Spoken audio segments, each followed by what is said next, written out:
Hello class, it's Mrs. Parker here from Bubbles Art Studio, and today I thought we'd do a really cool lesson on optical art. So if you think of optical art, I want you to think of optic as something relating to the eyes, okay? So I know some of you have seen those drawings where it just looks like some things are coming in and out and you're kind of not sure how they do that. This is how we do it. So we're going to combine two different art elements today. The first one is going to be line, all right? And then the second art element that you're going to use is going to be shape. Now the way that you combine or put together line and shape is going to create some sort of optical illusion with your artwork, like my examples here. So you're going to need a bit of paper. Doesn't matter what size paper you have. Draw up on your paper a rectangle, or if you want to do a square, that's okay as well. My first tip, however, is to think about how big you're going to do this. Now, if you're one of those drawers that draws really big, you're going to want your shape to be bigger. If you're someone who likes to do really small detailed work, pull your shape in, because what's going to happen is you're going to make all of these little shapes and then you have to colour them all in, all right? And if you're using a dry media, so we know dry media doesn't have any liquid, so things like watercolours, colour pencils, chalk pastels, textures, those kinds of things that are dry, if you're using those to colour them in, it's going to take a while. I used watercolours to do this one up here, and that still took me 20 minutes. And remember, I'm a little bit faster when it comes to doing things than you kids. So keep that in mind, that you want to pull things a little bit smaller. Okay, right, so you've drawn your rectangle, you've got that. Next thing I want you to do is add a shape. Now, you can do an initial or a letter. It could be the initial of your name or just a letter that you like. Or the other thing that you can use is a shape. Now, it doesn't have to be a girly love heart. You could do things like, some people talked about doing a hand or a high five. You could do the outside of a fruit shape, like a pineapple or an apple, whatever floats your boat. So here, pick first thing, either an initial or a shape. So I'm going to demo how I've done this one here, B for bubbles. So I'm going to draw inside my rectangle my B. Nice and big. All right, so we've done a rectangle or a shape, and then we've done a letter inside. The next thing you want to do is find a focal point. So the focal point's a little dot that you're going to draw, and from that dot, all the lines are going to come out. And your eye is going to be drawn in, like perspective drawing, to where that point is. Now you can do it directly in the center, or you can do it off center. It doesn't matter where it goes.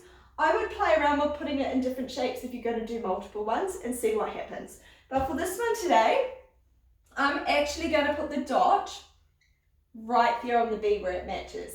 Then all you're going to do is you're going to pull from the dot out to the edge of your page, like so. Now, the more lines that you pull out, the more shapes you're going to get and the more effects it's going to create. So you might have like some that are kind of evenly coming around, and then you might have quite a few coming out to give some kind of different effect. And then they get bigger as they come out as well. So rectangle, shape, find your dot, then pull the lines out. Then you're going to pick two colours, any colours that you want, and you're going to colour them in, opposite. Now when I was colouring them in, I would go, so you don't get confused, from the outside to the centre. So for instance, this one here, I'm going to colour it all in red. Now what I don't want you to do is to do it half pie, alright? And what I mean by half pie is this, where you haven't filled the shape in properly because you quickly try to get a rush. If you do that, it's not going to look as good, all right? So put the effort in and and make sure that you're colouring it in. A little bit tricky to demo for you with the whiteboard marker because sometimes it ends up actually rubbing things off. Alright, so I've got my red. Then I'm going to take my opposite colour. Again, whatever colour you want. Going into the centre. And I'm going to make that black. Then I'm going to come back out to the other side again from the outside. And that colour, I'm then going to colour in black. So it's opposite.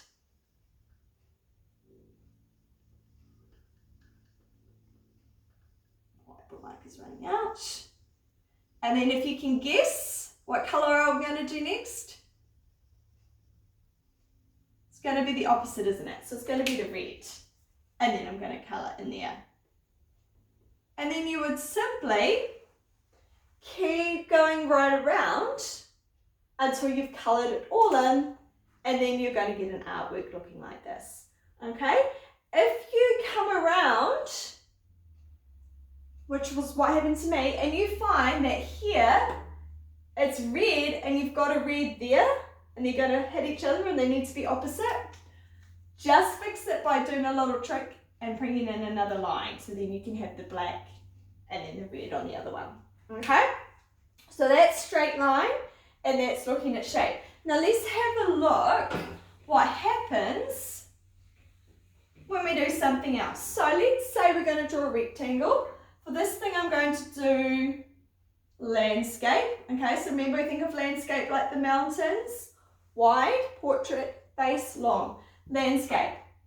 I'm going to draw a kind of like a wavy shape in here. Okay. And I'm going to use line, but in a different way to see what effect I've got. So I've got my rectangle, I've got my shape, and then I'm going to find my focal point or my dot. From that dot, I'm going to pull out my lines, but instead of doing straight lines, I am going to do zigzags. Right out to the edge.